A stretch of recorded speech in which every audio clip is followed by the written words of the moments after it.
Indikasi pertama sapi itu sakit bisa dilihat dari nafsu makan. Ketika dia rakus seperti ini, semua jenis rumput yang memang biasa dia makan setiap hari itu masih mau makan, dan minumnya juga masih nafsu banget nih. Nah, itu berarti bisa diindikasikan sapi ini baik-baik aja dan sehat.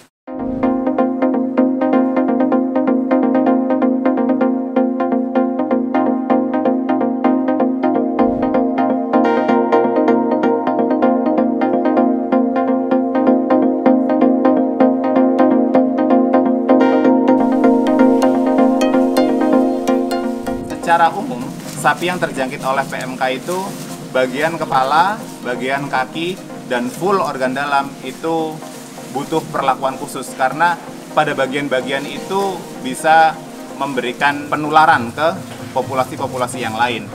Sapi-sapi yang terkena PMK biasanya itu pada bagian kakinya itu terjadi pembusukan, bahkan bisa sampai terjadi komplikasi sehingga kuku-kukunya lepas. Sapi-sapi di Elang Farm, alhamdulillah semuanya sehat, nggak ada yang terindikasi terjangkit PMK karena dari kaki ini sehat, warnanya merah muda, coklat-coklat normal sesuai warna bodinya dia. Soalnya sapi yang terkena PMK itu pada area batas antara kulit dan kuku itu di situ ada luka garis mengikuti gitu.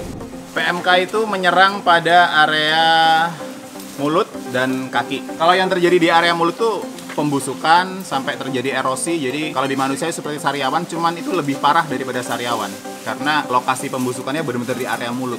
Ciri-ciri sapi yang sehat, mulutnya berwarna merah muda. Nah, bisa dilihat pada bagian ini. Mulus, bersih. Sahabat ternak ketika menemukan kasus sapi lemah, lesu, nggak mau makan dan nggak mau minum, apalagi di area mulut, hypersalivasi atau produksi salivanya cukup banyak dan lendir dari hidungnya juga banyak, apalagi sampai terjadi luka di area kaki, langkah pertamanya hubungi petugas kesehatan di dinas terkait setempat atau sekitar rumah sahabat Elang Farm. Dengan begitu nanti ada tindakan-tindakan khusus yang diambil oleh petugas kesehatan tersebut. Penyakit ini bukan masuk kategori penyakit zoonosis, jadi sahabat ternak jangan takut. Penyakit ini nggak bisa menular ke manusia, namun perlu dicatat penyakit ini itu kita manusia bisa sebagai vektor atau bisa sebagai pembawa. Contohnya ketika saya, ini peternakan di sini semua sapi-sapinya sehat, terus saya main ke wilayah atau ke daerah atau ke farm yang memang di situ terjangkit PMK. Ketika saya dari situ, saya nggak melakukan sanitasi body yang sesuai standar yang benar, bahkan nggak ganti baju, nggak ganti sepatu. Nah, itu bisa membawa penyakit itu ke farm yang semuanya populasinya sehat. Kalau proses pencegahannya sangat jelas, perketat biosecurity sama sanitasi. Jadi stop laju ternak, jadi keluar masuk ternak baru itu stop dulu sampai dengan wabah berakhir.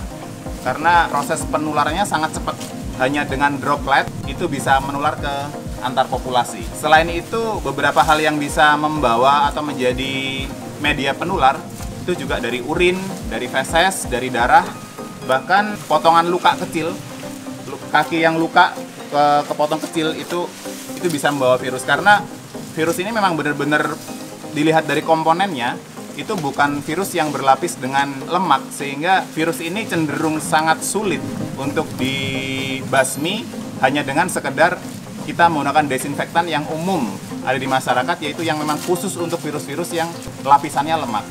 Desinfektan yang mudah didapat bisa dipakai untuk mencegah terjadinya penularan atau sebagai desinfeksi bodi sapi ini, kita bisa pakai natrium hipoklorit. Senyawa itu terdapat pada produk Baiklin. Jadi per 1 liter air bersih itu kita kasih 3 mili. Jadi konsentrasi larutannya itu 3%. Jadi per 100 mili air bersih kita bisa pakai 3 mili. Semprotkan rutin ke bagian bodi, kaki, sehingga bakteri-bakteri yang memang bisa menyebabkan berbagai penyakit pada sapi bisa dibasmi di situ.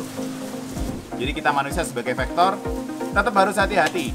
Sekalipun penyakit ini nggak bisa menyerang kita ke manusia, tapi perhatiannya satu, peternakan adalah sumber pangan kita, sumber protein kita. Dari situ jelas, penyakit ini tetap harus diwaspadai, tetap harus dicegah dengan biosecurity dan sanitasi yang ketat, sehingga sumber protein untuk manusia tetap aman terjaga.